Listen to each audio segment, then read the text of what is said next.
Сонсогч та бүхэндээ орой мэндийг дахин хүргэе. Дэлхийн монголчуудын МЖЛ радио 88.3-аас 7 оны нагаас баасан гарагийн 20 цагаас хүргэж байгаа хоолболтол хов зогоо оройтой шаршуу нэвтрүүлгийн 2025 оны 5 сарын 2-ны баасан гарагийн дугаар шууд хүрэхэд бэлэн болоод байна. Студид хөтлөгч Ханцаа Ами найруулагчаар өндрөх нар ажиллаж байна. Та нэвтрүүлгийн хамтраалагчаар автомашины зээл автомашин авах гэж байгаа бол симплэр аваарай. За мөн ард жанжуулангийн анхны ундрагаас улсаар хандгаатай жанжуулан хамтран ажиллаж байна. Бэл зохионууд давж юмд хүргэе.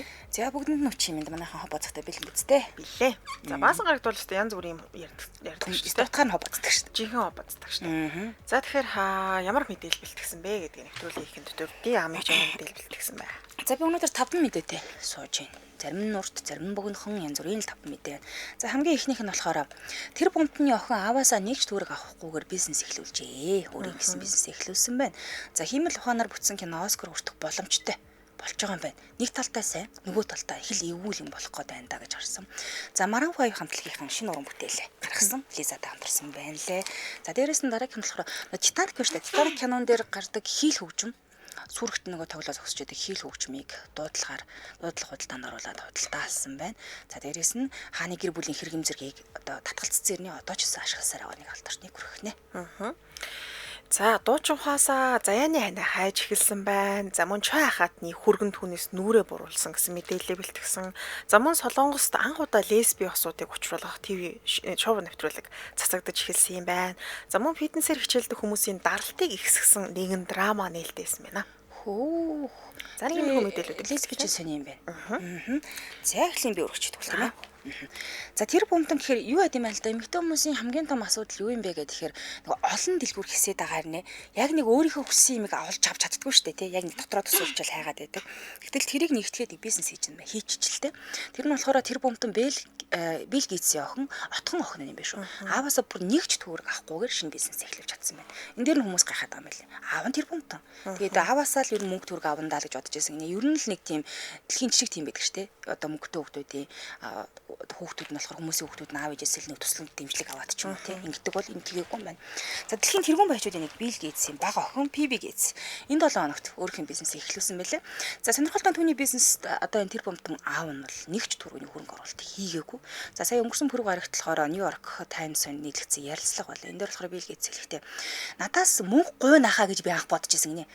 Би нэг бизнес хийх гэсэн хэрэг энэ яг надаас мөнгө л авах гэж байгаа юм байна даа гэж бодсон. Айхтар байна шүү дээ. Тий харин тий. Гэтэ арай өөр нөгөө хүүхдэд хүмүүжүүлдэг гэдээ яригдчихлээсэн. Хэрвээ надаас мөнгө гуйсан бол яг би өгөх л баг. Гэтэ надад хэцүү байх байсан. Яагаад тэгэхээр би түүнд өгсөн $1 болгоно хатуугаар тооцох байсан. Яаж те өсгөөд байгаа. Одоо ерөөндөө бизнест нь л оролцож эхэлнэ гэсэн үг л те. Өөрөө би ингээ оролцох байсан. Бизнесийг өгсөн чи тэдгээр нь юу хийсэн юм бэ? Яг үнэ. Миний өгсөн мөнгө хаана вэ? Одоо өсөж гинэ үгүй юу гэх мэтчлээ ингээд би хянаад явах байсан. Дээрээс нь бизнесийн тэр чигт хянах байсан. Мэдээж би яг арай зөөлөн хандаж болно. Миний охин гэдэг учраас те. Миний отгоо охин гэдэг учраас яг зөөлөн хандаж болно л тоо.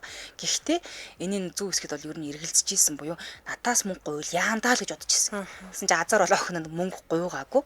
За тэгээ бүр гарагт нэгдсэн пиа гэдэг интернет платформ юм билээ. 40 мянган орчим сайтаас бэлэг хувцсны үн ханшийн мэдээллийг цуглуулж байгаа гэсэн үг. Цуглуулад боловсруулад үйлчлүүлж байгаа хүмүүстээ хамгийн сайн хувилбарыг санал болгоно буюу одоо жишээ нь би нэг гутал авах чилаа гэхэд чинь 40 мянган сайтаас харьцуулах нь шүү дээ. Тэгээд яг ижилхэн бараг би хамгийн юмдаар нь ч юм уу тий хамгийн чанартай нь ч юм уу ингээ олоод авч болох юм байна. Наач бас сонирхолтой юм. Яг үнэ.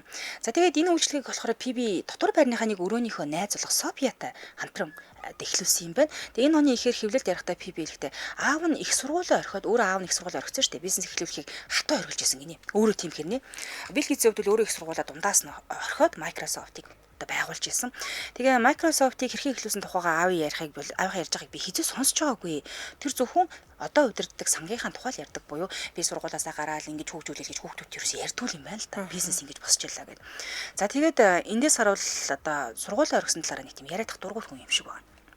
За ингээд Биби Гейтс болохоор 2024 онд Стэнфордын их сургуулийг хүний биологич мэрэгчлэр төгссөн юм байлээ. Тэгээд аав нь юу загтаг гэсэн гэхээр чи юу ч болж исэн сургуулаа заавал төгсөх хэрэгтэй. Сургуулаа хаяад компани байгуулах тухай чи өстө бодоод ч хэрэггүй шүү гэж байнга загтаг гэсэн. Тэгээд өөрөө яг ийм замаар явсан хэрнээ надад ингэж ярих нь үнэхээр хөгжилтэй нэг хөдөлгөөний нийтэд юм санагддаг байсан гэдэг охин би дурсан байлээ. За тэгээд цааш нь болохоор хэрэв миний бизнес амжилттай болоод хүмүүс гэр бүлтэй минь холбож бодох нь зүйл ах л да. Тэгтээ яг энэ үнний хувьд бол үнэн. Хэрэв би ийм аавтай байгааг бол Стэнфорд би нэгт сурахгүй байх байсан. Дээрээс нь ийм сайн хүмүүжлтэй болохгүй жаах байсан баг. Ингэж хийж бүтээх хүсэл эрмэлзэл надад хүрэхгүй байх байсан баха. Гэхдээ энэ нь надад эсэргээр асар их дарамт болдог гинэ. Мундаг хүний хүүхд мундаг байх хэрэгтэй гэдэг ч юм уу те ийм байгаад байдаг. За ингээд бизнесийн гарааны хөрөнгө бол хагас сая долларын санхүүжилтийг зарим хөрөнгө оруулагчдаас татсан юм байна. Ингээд татаж чадсан. За тэгээд нэг өрөөнд энэ санаа нь ханаас үүссэн гэсэн чинь нэг өрөөнд амьдарч байхдаа даан охтууд л байгаа штэ. Боломжийн үнэтэй тэгсээр нэг таалагдах хувцас олох гэж өрнгээд үнэхээр хэцүү бөө ажил болдог байсан. Бидэн шиг олон мянган залуу эмэгтэйчүүд байгаа гэж бодоод энэ бизнесээ эхлүүлсэн гэдэг хэлээ. Тэгээ Билл Гейтс өмнө нийт хөрөнгөнийхөө ердөө 1% хүүхдүүдтэй өвлүүлнэ гэдэг бол ярилцлагандаа дурдчихсан. Гэхдээ одоо л энэ хүүхэд бүрт олон сая доллар оногдох хэмжээний хөрөнгө шүү дээ. 1% л гэж байгаа юм тийм ээ. 1% чинь тэр бүр маш айхтар их мөнгө шүү дээ, тий. За тэгэхээр ер нь жоохон ухаалаг охин байна тий. Тий. Тэгээд яг би бас бодож байлаа л да яг үнэндээ ааваас мөнгө авсан юм шүү дээ тий. Яг данс тооцоо харуулсан юм тийм байхгүй шүү дээ гэд. Тэгээд яриг сонсоодсон чинь нэрээ ер нь жоохон ухаалаатай өөр юм гэсэн бас бодолтой ийм охинтой юм шиг байна. Тэгээд аав ч гэсэн охиноо арай өөрөөр ус хүмүүжүүлсэн. Энэ хүүхдүүдээ бас нэлээ өөрөөр хүмүүжүүлдэг гэж ярьжсэн. Мундаг хүмүүжүүлдэг гэж ярьжсэн. Тэгээ одоо хэлж байгаа сте би хэрэг хөрөнгө оруулсан бол бүх юмд нь оролцоод хатуу хяналж тавиад ингэ явчих. Манай охинтойч дарамттай өөртөнч дарамттай байх гэдээсэн. Тийм байна. За үргэлжлүүлэн дараагийн мэдээллийг хүргэе. За дуучин Ухаасаа Заяаны хайнаа хайж эхэлсэн байна. За Ухаасаа Мамамуу хамтлагийнх тэгээд Монголд бас ирж тоглолтоо сайхан хийсэн гэдгээр та бүхэн мэдгүй хаа. За дуучин Ухаасаа Хошин шогийн жүжигчин Пагнариагийн YouTube контентэд оролцох үеэрээ хайр дурлалынхаа талаар хөдлөөр мэргэлүүлсэн юм байна. Хөзрийн мэргээр мэргэлсэн гэсэн. Сүүлд ч одоо нэг охтууд тэгдэг байсан шүү дээ. YouTube дээрээс хайгаал энэ залуу намайг бодож гинүү гэж ингэ бахан бичлүүд байдаг шүү дээ. Тэрийг бас нэлээ хардаг болсон гэж байна. За тэгсэн Солонгосоос илүүтэй гадаадаас хайр дурлалаа олох магадaltaй гэж хөдөр дээр буусан гинэ. За тэгсэн дуучин бүсгүй хувьд би тэгж Google Translate ашиглаж одоо хайрлалцмааргүй байна гэж хэлсэн. За гэвч хөзөр нь ерөнхийдөө за энэ жил хайр дурлалтайгаа учрах хэцүүхэн байх юм байна л гэж гараад ирсэн. За ингээд сараар нь буюу 3 сараас эхлээд энэ ч одоо 1 сарын өмнөх шоу нэвтрүүл юм байна. 3, 4, 5, 6 саруудыг бүгднгээ ингээ харсан гинэ хөдрөөр. Тэгсэн 3 сард нэг хальт сэтгэлийг нь хөдлөх хүн гарч ирнэ. 5 сард нь сэтгэл нь тэр чигээр унтарчих юм байна. 3 сард нэг жоохон догтлол нөгөө сэтгэл нь 5 сард унтраал 6 сард хальт сэтгэлийг нь догтлуулах хүн хальт гарч ирээл бас байхгүй болчихно. Тэгээ яг бүр ингээ нөгөө хүн хэмжээндэггүй яараа надад байдгүй мэй 7, 8, 9, 10, 11, 12 дугаар сарыг бас үзүүлсэн маахгүй. Тэгсэн 7 сард нь эргэн тойронд нь хов жив яригдах юм байна. 8 сард нь хөнгөн харилцаатай учрна гэсэн байна. 9 сард хий дими найдвар төрүүлж шаналгасан харилцаатай учрна. 10 сард нуруунда үүрх ачаач нэмэгдэнэ. 11 сард өөрийгөө хөгжүүлнэ. 12 сард өнгөрсөндөө харамссаар энэ жил хайр дурлал түүч байхгүй айхтар жилиг үднэ гэж буусан. Юу ч байхгүй биш үү? Нэ. Бүр сүүлхийгээ өстэй гэл ингээл дуусчихлаа л дээ. За тэгтээ яг ор хоосон бол биш нэг тийм нэг онц харилцаа бол үүсгүй ч гэсэн одоо нэг хоёрын хооронд байсаар байгаа л тэр жил нь дуусах юм байлээ. Тэгээ төгсгөлтөнд дуучин бүсгүй маань би иймэрхүү юм дугаас нэг ач холбогдол өвдгөө хүн гэж хэлээд ингээд дуусчихсан. За уг нь дуучин бүсгүй 2023 оны 2023 онд 12 насаар ах бизнесмен залуутай 5 жилийн турш үргэлж байгаа гэсэн юм яриа гарч ирсэн. Тэгээ сүүлийн үед бол ингээд өдөр мөзрөөр мэргэлүүлээл нөгөө тэгээ хамт нэг одоо урлагийн тогоонч байгаа нөгөө агч нартайгаа хамт хөдрөөр мэргэлүүлээл би хизээ хүнтэй уулзах байна вэ гэл ингээд яриад тахыг бодоход ганц болсон юм байна да гэж ярьж илээ. Тэгэд энэ хэсгийг нь бас урт нэлээд уртл бичлэг байгаа юм л да. Тастаад хуасаа ер нь зайлуулна. Энэ сард энэ жилдээ ер нь хэзүүдхнэ гэсэн тийм богино жижигхэн хөгжлөлтэй бичлэгүүд явуулчихлаа. Ааха. Өөш нам мэрэгэрч үзмээр нэгдэжлээ. Би хараа Монголд нэг ийм үзрээд юм байна л да. Би тэгтээ нэг иймэрхүү юм яах жоохон сонирхтой гэсэн чи манай дүү намайг үзэж өгөөд манай 12-т дүү. За. Тэгээ нөгөө эн чинь яг ингээд өөрлөө нь харсан талаараа бүгдийг нь унших хэрэгтэй юм байна л да. Тэгсэн манаа дүү ингээ уншихтаа л ингээ эргүүлээд уншаад тэгээ би ч яг өөрөө үзэр мэрийг ингээ мэдэхгүй юм чинь тэгсэн чинь л ингээл ерөөс болж байгаа юм байхгүй надаа. Бас яг ингэж буугаад энэ 11 жилийн турш баг ингээд юу нөө мөнгө төгрөггүй болно байр маш юу ч байхгүй болно гэ би бүр гайх ямар муу ёртой хөзрөө мэдөө наатга хаанаас авсан. Тэгээ маа дуу тоглож байгаа зүгээр ингийн хөзрөөж удаад авцсан юм билээ. Тэгсэн чинь нөгөөх нь энэ баах юм мэргийн хөзрөө байж таарад тэргээр нь үзүүлсэн чинь нэг олигтой надад бол бууг шүү дээ. За тэгээ 12 настай хүүхд яаж зөв үзэх вдэ? Харин тийм тэгээ жоохон буруу үзсэн юм шүү дээ. Тэгтээ гол нь их чи би дүүгээ гарч явсныхаа дараа өрөөндөө дахиад өөрийгөө үзсэн бохоо дахиагаа өлөхтэй бараагүй шүү дээ. Чи бас буруу үзсэн байна. Аюу сэтгэл цэвтэй юм билий. Энэ Монголын бас буруу. дахиад нэг яг гайгүй хош үздэг хүнээр үзүүлсэн тийм. Одоо тэг өнөөдөр очиод Чи яах вэ? Өөрөө тийм яах. дахиад өлегтэй юм байхгүй хөө. Шүн залах хувьд надад юу залах гэх Болохгүй нэг ч. тий. Одоо хүзрээ бариад ир гэдэг юм уу яа тий. Би харлаа царай мараа бөө уур болсон ингээд. За тэг энэ жилдээ бол ер нь жоохон худлаа яг харилцаа үүсвэл гадаадаас л гэж. Тэг хэл усгүй болохоор гадаад хүнтэй бол хэцүүдэх байхаа л гэсэн байна. За нэг иймэрхүү сонин сайхантай байх нэ. За хойлоо амдраагчтай танилцуулъя гэвэл. Нэвтрүүлгийн хамтран ажиллагчаар автомашины зээл автомашин авах гэж аваад симплэр аваарай. За одоо урд нь дулаан цаг ирсэн. Ийш тийшээ хөдөө гадаа ингээл явдаг. Аяллийн цаг ирсэн. Гэхдээ машин байхгүй байгаа гэдэг. Машин авах гэсэн чинь мөнгө байхгүй байгаа гэдэг тий. Асуудал зөндөө гарна шүү дээ. Хэрвээ тийм байгаад анхаарлаа түр нэшээ хандуулж агаарай. Simple application харилцагчтай за автомашины зээл үйлчлэг цаг алалгүй шуурхаа хялбар мунхаалгаар хүргэх зорилготой үйлчлэгийг санал болгож байгаа юм билээ. За харилцагчдынхаа санхүүгийн нөхцөлд тааруулан хамгийн боломжит өндөр үнэтэй зээл эрхийг тооцоолоод хамгийн боломжийн хүүг тань санал болгоно. За танд автомашин худалдаж авах хэрэгцээ байгаа яг одоо simple application-ы гар утсанд татсан суулгаад тус зээлийн үйлчлэгийг авах боломжтой болчихжээ. За давуу талаас нь танилцуулах юм бол таны санхүүгийн нөхцөл тохируулсан хүү буюу 2.5-аас 3.1% хүүтэй дижиталар буюу simple application-аараа зээлийн эрхээ тооцоолуулах боломжтой. За тэгээ хурдан шуурхай зээлийн хүсэлтийг 2-8 цагийн дотор шуурхай шийдвэрлэждэг. За харилцагчдын хэрэгцээнд тохирсон зээлийн хэмжээ дээдлэн 500 сая хүртэл үүд юм байна. Их өндөр дүнтэй. Иргэн төлөх хугацааны хувьд урт буюу 96 сар хүртэлх хугацаатай зээлийн иргэн төлөлтөө simple application-аар дамжуулан хийчих болно гэсэн үг. Энд тэнд очоод очроод шаардлагагүй. За хамгийн гол нь эднийхээс таны цаг, мөнгө, энерги хэмнээл гэсэн үг. За хаяг байршлууд сонгон харган дүүргийн 22 авто худалдааны зохицол бүрийн Автоком төвд байрлаж байна. Мөн Баянзүрх дүүргийн даах хүрээ авто худалдааны төвд байна. Хамбал дүүргийн Ярамгийн Horse Motors төвд байна. Баянгол дүүргийн Уранган Park Riviera худалдааны төвд байна. За мөн Баянзүрх дүүргийн Дөржин гаруй төвийн хажууд Sunrise Office тус байрлаж байгаа хнэ. Холбогд утасны дугаар 8881 1943. За сошиал хаяг нь дахиад альчи утасны дугаар 8881 1943 сошиал хаяг нь simple гэж ахаар мэдээлэл марч ирнэ. Баярлалаа хамтран ажилласан автомашины зээл автомашин авах гэж байгаа бол simple-ээр аваарай. Баярлалаа. Та түрүү эхлэхдээ бүр мөнгөгүй, санхүүгүй гэж над руу хараа яг намайг ярьж байгаа сонсогдлоо шүү дээ. Би чад ихчтэй өдөржингөө зээл ярьсан цагийн цагаараа. Тэгээд байгаа бол нэг зээлээ хаагаад ихчээ гэл айгүй амьдралаа ярьж горж ирсэн. Мөнгөгүй, санхүүгүй нэг зээлээ хаацсан гэдэг чинь маш том давуу тал шүү дээ. харин тий. Юм тал биш Тэгээ тантай гарыг л гэж хэлсэн шүү дээ. Бас. Гоо дахиад зээлтэй явах гэдэг юм байна. Тэгвэл би зээл тавьж чамгүй харъя гэсэн шүү дээ. За үргэлжлүүлэн дараагийнхаа мэдээллийг өргөе. За дараагийн мэдээлэл нь за хиймэл оюун ухаада бидний амьдралд орж ирээд ашигтай талууд нь ч байна тийм ээ. Ашиггүй талууд нь гэх мэтчлэн гараад ирлээ л дээ.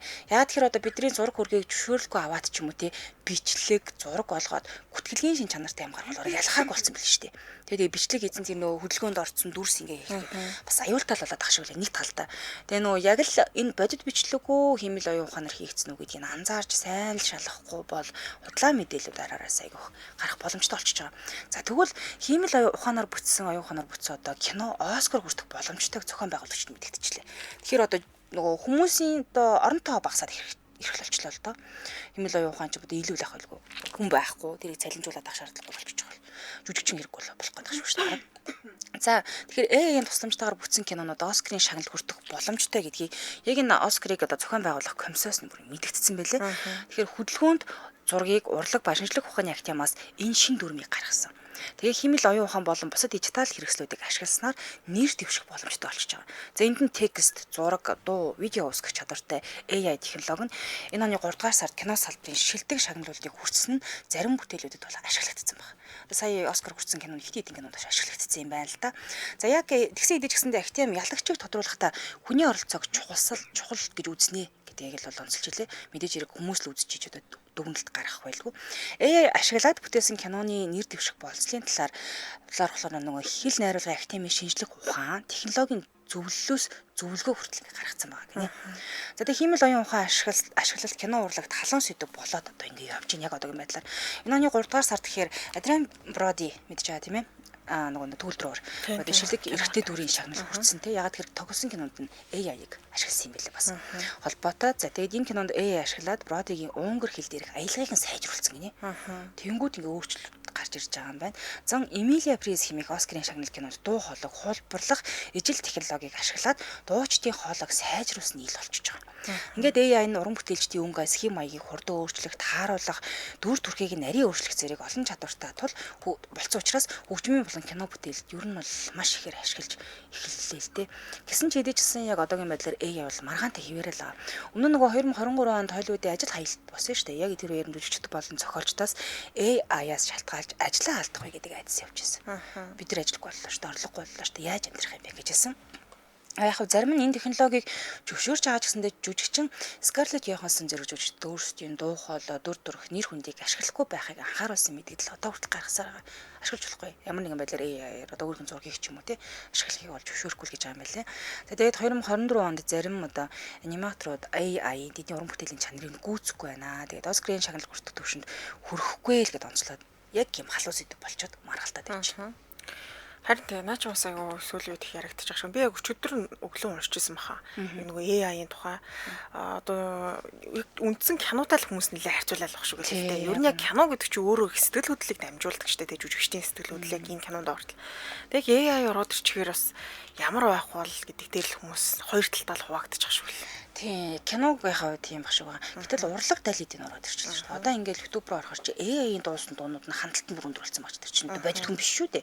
Өөрөө шүлгийн зохиолгол өөрөө дуулаад ингээд яваад ахаар чин бас нэг талдаа сонирхол болж байгаа юм л. За баярлалаа үргэлжлүүлэн дараагийн мэдээлэлээ хүргэе. Чой хатны хүргэн түүнээс нүрээ буруулжээ гэсэн байна. За Дэжангам олон ангид киноны донд Чой хатны дүрээр бидэнд танигдсан жүжигчин Кём Мири 2 охин 1 хүүтэй.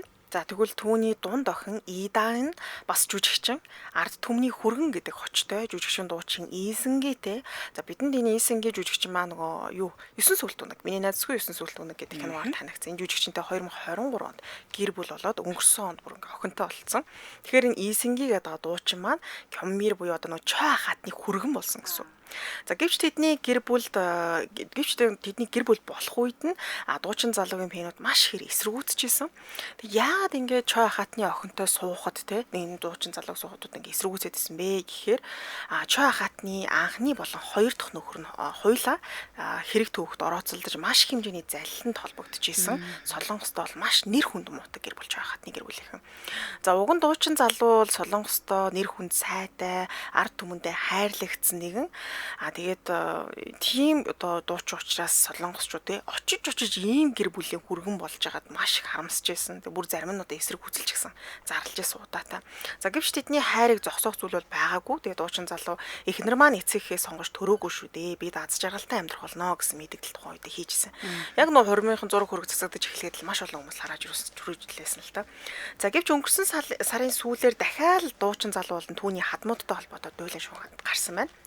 За учир нь хадам аав ийн хувьцаагийн манипуляц гэдэг одоо нэг хөрөнгөний зах зээл дээр хувьцааны үнийг зориуд хуурамчаар өөрчлөх, худал мэдээлэл тараах, олон нийтийн хүлээлтэд нөлөөлөх замаар үн цаасны үнийг өсгөх за эсвэл буруу зорилготой үйл ажиллагааг зохион байгуулсан юм.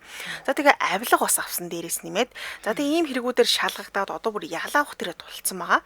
Тэгээ хадам аав нь өмнө нь 2011 онд бас хувьцааны асуудалд холбогдоод 3 жил шорон сууж гарч ирсэн байхгүй. Энэ Чой хатны нөхөр нь. Тэгээд тийм 2011 онд ийм хэрэггээд 3 жил бол шоронд сууж гарч иржээ. Тэгээд дахиад ингээд хэрэг үлдээд одоо бас шороо оронд орох гэсэн нэг яригадаад байж байгаа. Тэгээ үүнд дуучны талаас би их нэртэйгээ ярилцаж нилээн тэ бодсны эцэст энэ хадмуудтай тэ их нэрхийн гэр бүлийнхэнтэйгээ харилцаа холбоогоо бүр мөсөн тасалж байгаа гэдгээ аль биесээр мэдгдсэн юм байна. Тийм тэгэхээр их нэртэйгээ бол одоо салаагүй, их нэртэйгээ бол хിവэрээ одоо дундаас охинтой шүү дээ тийм гэлээд бас нэг удаач байгаа. Тэгэхээр эхнэрхээ гэр бүлийнхэн буюу одоо тэр нөгөө Чой хатан хадам аав нь тэгээд тэр нөгөө хоёр нэг ихч нэг дүү байгаа. Дөө нь эрэгтэй дүүтэй. Тэгэхээр өөрөөхөө тэр гэр бүлээс л харилцаа тасалжчихж байгаа юм байна л да. Тэр одоо яг нөгөө ихч дүүг нь бол сайлж мэдэхгүй.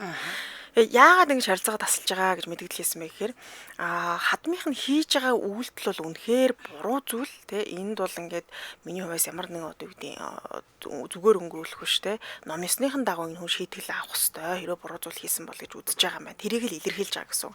За тэгээ бас энэ хэрэг төвөгт холбогдоод байгаа хадам аавынх нь хувьд эхнэрх нь төрсөн эцэг бол биш.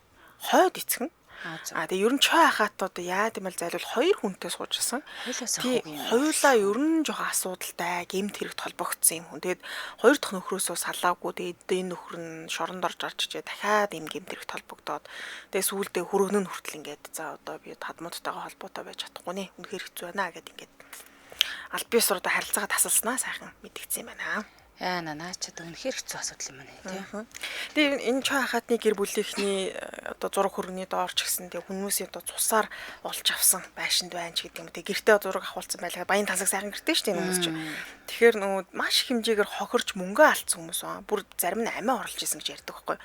Тэгэхээр нэр хүнд бол Солонгостой маш муу. Тэгээ энэ дуучин залууч өөрөө Солонгостой ард түмний хүргэн гэж хэлээддэг залуу. Бараг нөгөө бүхэн л энэ ИСНГ гэдэг гайн залуутай охиныгоо суулгах хасаа гэж ярьдаг. Хүн болгонд хайрлагцсан юм залуу байхгүй. Тэгээ өөрөө ч гэсэн нэг тийм буруу зүрхэн бол хийгээгүй нэр цэвэр залуу. Тэгсэн чинь чой хахатны гэр бүлийнхэнтэй холбогдоод охинтой суудсан. Тэгээ тэрнээс хойш бол нэр хүнд нь бол нэлээд л унжаах шиг байна. Хэцүү юм аа. Гэтэ дандаа ингээд суусан хүмүүсээс нь болоод ингээд бас хэцүү юм тий. Өөрснөө ч юм ээж нь ч юм хийгээ авсан бас нэг өөр. Тинч одоо тэр хоёр нөхрөөс нь болчихлоо шүү. Дамдаа л юм даа. Харин тийм байна. Тэгэхээр харамсалтай. За ингээд тэгвэл гэр бүлээс ярилцаа холбоо тасалж байгаа юм биз дээ. Хүмүүс игэлээ чой хатан чи кинон дээрээсээ яг адилхан юм шүү тэргээл тэгэл. Тэгтээ ч одоо нөгөө нөхөр л хийсэн л зүйл л дээ. Тэгээд гэр бүлийн л гээд байгаа. Чой хатан ч бас нөгөө өмнөх хэрмэрэгт нь бас холбогдож исэн шүү дээ. Тэр одоо санхүү махугийн хомд нь бас тэр холбогдож явж исэн учраас хүмүүс тийм таатай үлээж авдаг юм бэл. Тийм л юм байна те. Хэцүү юм. За дараагийн мэдээлэл нь хүргье тэгвэл. За Maroon 5 хамтлаг шинэ уран бүтээл Lisa-тай хамтарсан. За энэ үнэхээр Maroon 5 хамтлаг сүүлд болохоор Jimmy Fallon The Tonight Show нэвтрүүлэгт оролцох үеэр явдаггүй шинэ дуу гаргах гэж байгаа. Тухайгаа бол задлж байсан. За тэгээд яг хинтээ хамтрах вэ гэдгийг аяг нууц байдлаар зарласан юм билээ. Яасан гэсэн чинь энэ дуунд нэг шинэ хүн гарч ирнэ гэд мэдэгдэжсэн. За тэгсэн яг нөгөө Fenedict-ийн дунд нэг таамаг үүссэн байсан л та. Яг хин бол хинтээ хамтрах гэдэг юм болоо гэдг нь бол нууцлаг байж исэн. Гэтэл энэ нуугаад байсан хүн Lisa болж таарлаа. За тэгээ хэдхэн хоногийн өмнө Blackpink хамтлагийн Lisa болон Maroon 5 хамтлагийн Adam Levine-аар хамтдаагаа зураг цахим орчинд цацсан. За тэгээд Maroon 5 хамтлаг тун удахгүй одоо дууга гарах гэж байна. Тэгээд энэ дундэр Lisa хамтрах нэ гэдгийг мэдсэн байсан. За тэгээд энийг болохоор бүр Albion-ийн Instagram хуудасаараа дамжуулан мэдгдсэн байлээ. За тэгээд дэлхийн алдартай дуучид нэгдээд шинэ дуу гаргах гэж байгаад нь бол фэнүүд сонсогчдын дунд аль хэдийн хүлээлт үүсгэж эхэлсэн байсан бол энэ дуу гарсан. Ингээд өнөөдөр гараад одоо клипэн цацагдсан гэж явж байгаа. За мөн нэг тийм энгийн дүү клип била үзсэн бол арай үзэж амжаагүй л үзег байгаа тий. Нэг тийм одоо нэг амар нүсэр юм зураг авалт байхгүй. Тийм бас юу вэ? Тэгэхээр одоо Blackpink-ийн яаж ингэж дэлхийд хүрсэн байгаа тий. Дэлхийн одоо алдартай бүх хамтлагуудаа бараг л хөвчлэн хамтраад уран бүтээлүүд араасаа гаргаад эхэлчлээ тий. Ер нь Солонгосоос ингэж хүчтэй төрж гарч ирсэн. BTS, Blackpink, за тэрний өмнө бол яг Big Bang байна тий. Тэгээд Wonder Girls гэж яригдчихсан бол одоо тэгэл BTS ч мөр айхтар болсон. Тэгээд BTS-ийн одоо цэрэгт явцсан маа шүү дээ тий. Тэгээд яг хамтлагийн гишүүд бол дуу гаргаж байгаа. Blackpink-ийн хувьд бол үнэхээр амжилттай. Дөрвөн мундаг явж штэ тий. Дөрвөн гишүүн тусдаа би даас уран бүтээлээ эхлүүлсэн. Тэгээд одоо дэлхийд гараад ирлээ шүү дээ тийм ээ. Солонгостой яригдчихсэн бол одоо ингээд дэлхийн хэмжээний одууд гэдгийг одоо танихгүй хүн баг байхгүй болчлоо шүү дээ. Тэгээ яг нэг хамтлагаас ингээд үлдчихгээд ч юм уу те зарим нэг л ганцаараа ч юм уу цойлж гарч ирээд идэг бол энэ одоо охтуудын хувьд бол дөрвөлээ мундаг явж байна. Тий. Ер нь тийм тохиолдол бас ховролтой дөрвөлээ амжилттай мундаг байна гэдэг бол тийм утгаараа угаасаа хүмүүст үнэхээр одоо гайхшруулж байгаа хэл та. Яаж тэгээ бүх салбарт орж байгаа шүү дээ. Одоо нөгөө хувц сунар брэнд гээл дээрээс нь юу гэдэг зөвхөн дуу хөгжим гэлтгүүгээр өмсөж зүүж байгааг нь хүртэл ингээл тренд болоо явчихдаг шүү дээ. Яг байна. Тэгээ тэрийг бол үнэхээр бүр тэгээд өөрснөө дөрвөлээ өөр өнгө төрхтэй тий өөр ингээл давхацсан юм ерөөсөй байдаг. Адилхан юм юуж байхгүй дөрвөлээ өөр болохоор тэгээд одоо ингээл гараараас нь одоо хоёр юм л үлдчих ашгүй тийм ээ. Гишүүн нь одоо өөр хамтлагтай хамтарсан уран бүтээл гаргаагүй. Одоо л араараасаа гаргаад ирэх үлгүй дээ. Уран Йонсны би таасан соло уран бүтээлүүд бол бөмбөгдөж шít. За баярлалаа. Дараагийн мэдээлэл маань Солонгост анх удаа лесби осуудыг учруулах шоу нэвтрүүлэг цацагдаж эхэлсэн байна. За уг шоу нэвтрүүлэг өнгөрсөн сарын 25-ны өдрөөс цацагдаж эхэлсэн. За тэгээ лесби бүсгүүчүүд хайр дурлалаа олж авах нэвтрүүлэг гинэ. За тэгээ нэвтрүүлэгт нийт 8 оролцогч оролцож байгаа. За одоогийн байдлаар 7 эмэгтэй царай ил болсон байгаа юм байна. За нэвтрүүлгийн талаар айхтар дэлгэрэнгүй мэдээлэл бол байхгүй байлаа. Гэхдээ оролцогчдын царай яг нэрч гэдэг юм уу те дэлгэрэнгүй мэдээлэл бас зарлагдаагүй. Яг тэгэхээр нөө дараагийн ангид дээр зарлагдах учраас одоо шүү дөнгөж эхний ангууд нь гарч ирж байгаа юм байна. За тэгээ үүнээс өмнө 2022 онд зөвхөн ирчүүдийн хайр дурлалыг харуулсан Хийсмэн гэдэг нэвтрүүлгээс цацагдчихсэн Солонгост. За тэгээ ерөн сүүлийн үед Солонгост маш олон төрлийн шинэлэг контентууд нэмэгдэж байгаа. Жишээлбэл өнгөрсөн оноос за бөө удган мэрэг төлөгч нар хайр дурлалаа олох онгод буусан хайр гэдэг нэвтрүүлэг цацагдчихсэн. За мөн сүүлчийн хайр буюу 50-аас дээш насны хайр дурлалаа олох шоу нэвтрүүлэг гарч ирсэн. За тэгээ нэвтрүүлгийг энэ 50-аас дээш насныхан би бинтэг одоо нөгөө хайр дурлалаа олохын нэвтрүүлгийн танилцуулгыг харсан чинь жинхэнэ хайр амьдралыг ойлгож эхлэхэд ирдгээ гэж байгаа байхгүй. Тэгэхээр нөгөө 50 наснд хүн амьдралаа айгүйх ойлгодог гэдэг чинь эргэж хараад тийм байдлаар нь тайлбарыг бичсэн байлээ. Тэгэхээр зөвхөн залуучуудын хайр дурлалыг харуулахгүйгээр хайр дурлал гэдэг маань өөр маш олон төрөл байдгаа тий. Тэгэхээр тэр талаас нь бүх талаас нь харуулж байгаа л гэсэн үг. Тэгээ 2021 ондоос хайрын солилцоо гэдээ бас одоо маш олон улирал гарсан байгаа. Салсан хосууд хамт нэвтрүүлэгт оролцоод за тэгээ эксүүдтэй одоо нөгөө одоо өөр оролцогчийн эксүүдтэй хоорондоо ингээд нөгөө солилцож болсон гэсэн үг. За тэгээ энэ нэвтрүүлэг ч гэсэндээ тухайн үед одоо Солонгост нэлээд айхтар тренд болж байсан. Ер нь Солонгосын шоу нэвтрүүлгийн зах зээл маш өргөжөнд хилж байгаа шиг байна. Тэгээ яг энэ лесби хосуудыг учруулах нэвтрүүлэг бол бас л анхдагч л байна л да. Тэрний өмнө бол яг 2 жилийн өмнө 3 жилийн өмнө зөвхөн ирчүүдийн бас хайр дурлалыг харуулсан нэвтрүүлэг гарах нь гарч ирсэн байл. Сонирхолтой энэ тий. Энэ тал дээр яг тийм амар хаалттай биш нь бичвэл байгаа. Гэхдээ бүр нэвтрүүлэг хийх хэмжээнд гэж бол. Тий.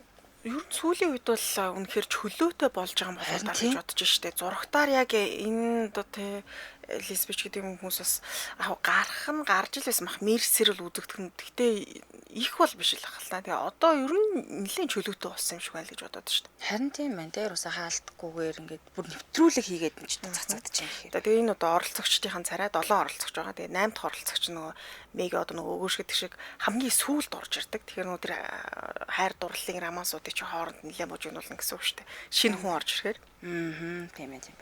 Тэгээ мэдээж зохиолтой явж л байгаа бах тий. Одоо яг өгцөн ингээд одоо нэг ил болсон 7 оролцогчийн зургийг харахаар дандаа юу лээ гоё царайлгаа барьж дэлэхгүй хөлтөөр харагдав. Харин тийм байлээ.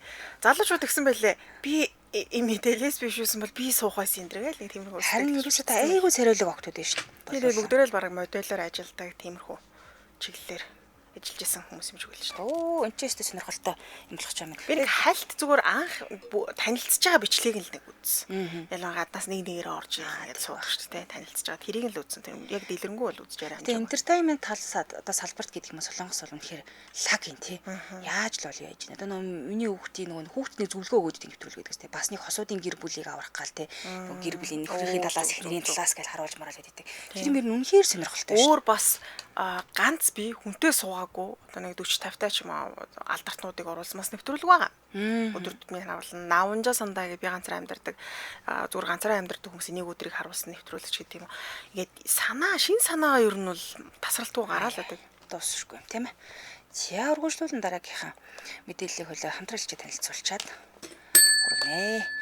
За нэвтрүүлгийн хамтраагчаар Арж Амжилангийн анхны ундрагаас авсан хашин хандгатай чанчаалан.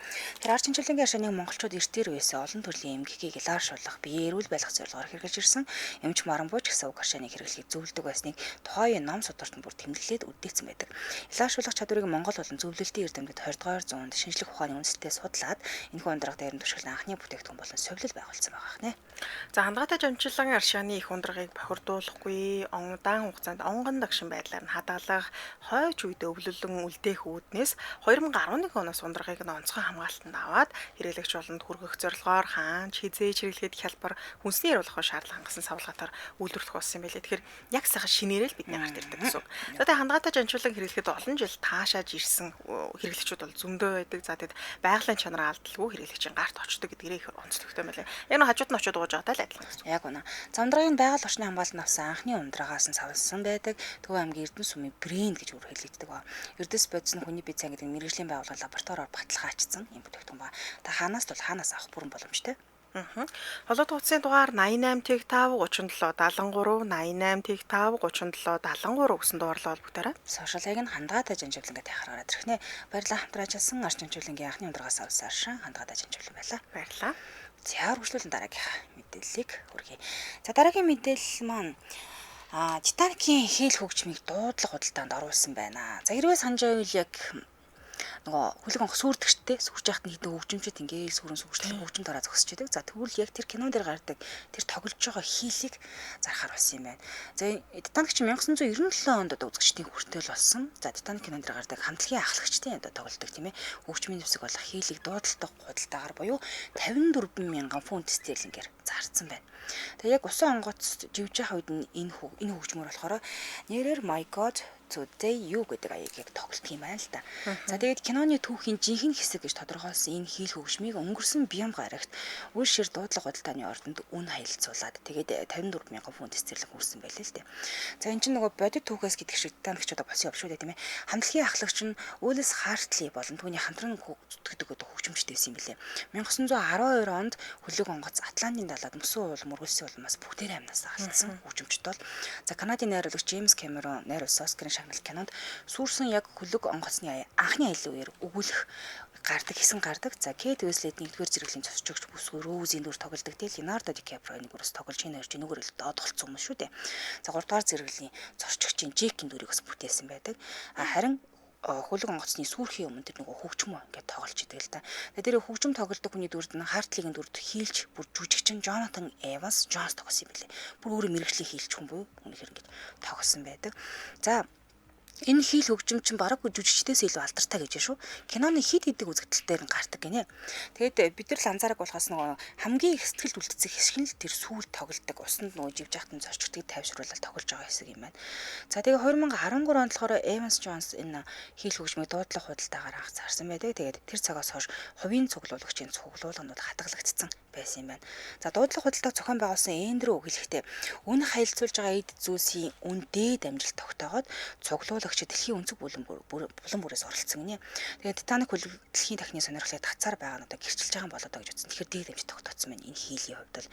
За хөлөг онгоцон дээр зорчиж явсан ирчүүд, эмэгтэйчүүд, хүүхдүүдийн амьдралын тухай түүхийг дурсгалт эзүүлээр нь дамжуулан өгүүлээд тэдний тухай дурсамж хадгалагдсаар байх болно гэж бас хэлсэн байдаг. Тэгэхээр Титаникийг бол одоо мартахааргүй дурсах стол болж байгаа юм л та. Уусаа тэр киноны нөгөө яг энэ хэд чинь салдагч хөгжимчтэн заа байжуулаа салъя гэд. Тэгээ эргэж нийлээд тэгээ тоглодог тий.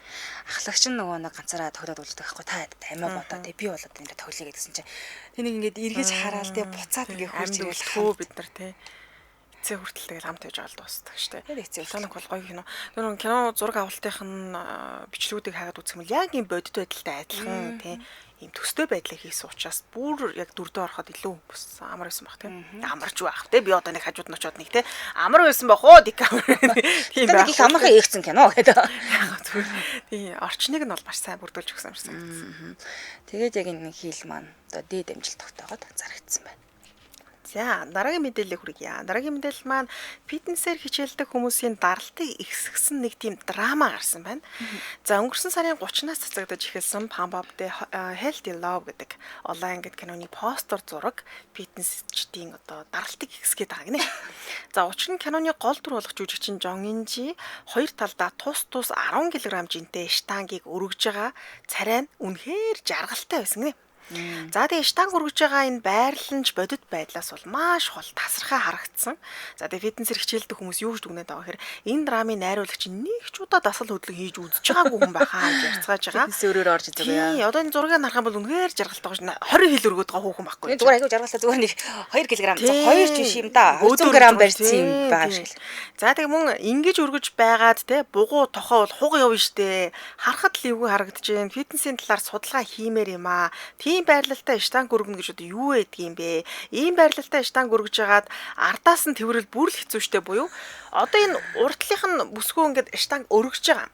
Өргөнгүүд тэр ардталт нь нэг гол дурын залуу маань ингээд тэрвэрсэн байгаа байхгүй бицээр нь. Тийм байна. Тэгэхээр нэг ийм байрлалтай штангийг одоо өргөнө гэж бол баг байдгүй штэ л гэсэн байдлаар тайлбарлсан байлээ. Тэгээ одоо яг өргөх байрлал нь болохоор одоо энэ юун дээр харагдчих тийм. Иймэрхүү байдлаар өргөх хэрэгтэй. Ийм байрлалтай тэрвэрж болохгүй юм байна араас нэг юм. Хайр дурлал болон нэг ийм штанг цуг байгаад л байгаа юм л та. Тэгээ энийг нь хараад хүмүүс арай ингэж үү те. Дээрэс нь энийг ч өргөхөд те. Одоо нэг хит хитүү баран армаар уу хийтэл тамирдаал одоо ингээл нэлийн болдог штэ байдал дээр бол. Гэтэл Тэгэл энэ жүжигчин бүсгүй маань айгүй гоё жаргалтай те. Ингээл юм хоёр маань нэг холыг ингээд нэг нь штанг өргөцсөн ас руу амар амгалан нөгөө хүүхэн энийгээ даахгүй дуун тийм байхгүй шүү дээ те. Кино айгүй гоё те. Энэ чинь яг бодит байдал бодохоор яг л тийм нүдэнд эвгүй харагдаад байгаа юм байна л да. Дасаж өгөхгүй л Ингэж өргөх биш одоо тэр баруун талын зурган дээр харагдаж байгаа юм те мэд одоо ингэж өргөх. яг ингэж зогсоож байгаа дараас нь тэрхэрэс болохгүй юм байна. Болохгүй гинэ болдгүй гэж. Ари яаж болох вэ? Гэмтч мэмтэд бас юм хом болдог гэж яг бодит байдлаас нь бодох юм байна. Ингээ энэ штанга шидэ ачих хол гэдэг бодвол. Тэр модул хөнгөн л штанг өргөсөн л хал та. Тэр киноны утга агуулгаагаа л оруулах санаатай л иймэрхүү байдлаар постэр авсан юм шиг байна. Яасаа актер постэр вэ нэрээ амтны маргаад байгаа нь харахгүй л юм байна. Юу ч болоогүй юм шиг барьж шүү дээ. Тэг ингэж нэр өргөж болохгүй хаа. Мич нөгөө хөвтэйгээ шахал ингээл цээж рүү орё. Тийм бугууны хүчээрэл өргөд байгаа юм уу да хайшин. Тэгэхээр ч одоо дийлэхгүй хаа 20 юмнаас дүүжлэгдсэн юм шиг харагдаж байна. Ч ингээ 10-аас 15 кг-ийн хойртолд өргөж байгаа гэсэн үг. Тэгэхээр нийт 20-с 30 кг-ыг нийлээд өргөж чинь гэсэн үг. Зүг зураг нь бол одоо ингээ босоогоос бол энэ бүсгүй шахах нь шүү дээ. Цэнхэр хувцастай бүсгүй шүү. А энэ одоо постэр зурган дээр болохоор хөвтэйгээ шахахаар л ингээ дээшээ гэл ингээ шахдаг л байрлалын давцан зогсож байгаа юм байна. Нөгөө талаараа бол кинонд нэр үнэхээр л анхаарал төвлөрсөн шүү. Би бодсон нэрээ үнэхээр ингэж өргөө яваад идэм багтаач гэдэг юм те. Жоохон бараан ч гэсэндээ сайн PR л болж ирэл гэсэн үг шүү дээ. Тийм байна. Яг энэ дээр юу гарч юм бол гэл хүн болгон сонирхол юм байна л да. Зяаруурлын дараагийнхаа мэдээлэл өнөөдөр сүүлийн мэдээлэл хүргэе. За хааны гэр бүлийн хэрэгм зэрэгээс татгалцсан ирнэ одоо хүртэл ашиглаад яваад байгаа юм байна. За Меган Маркл. За тэгэхээр Сассексийн гүн хунтайж Хариг ихнэр Меган Маркл HRH буюу одоо эрхэмсэг гүнж гүн гэх хааны гэр бүлийн хэрэгм зэргийг одоо хүртэл ашигласаар байгаа юу гэдэг юм маргаан гараад ирлээ л те. Яасан гэсэн чинь нэг подкастын бичлэгт орсон юм байна л да. Тэгээд Маркл энэ Америкийн гол сайхны бизнес эрхлэгч Джейми Кернл юмад одоо бэлгийн сакс илгээсэн юм байна. Тэгээ энэ нь бууж л те. Тэн дотор нь болохоор тус саксан дотроо HRH тэгээд Сассексийн гүнж гэсэн бэлгийн карт гараад ирчих. Бүр ингээ бичсэн гүнжгээ ингээ бичсэн.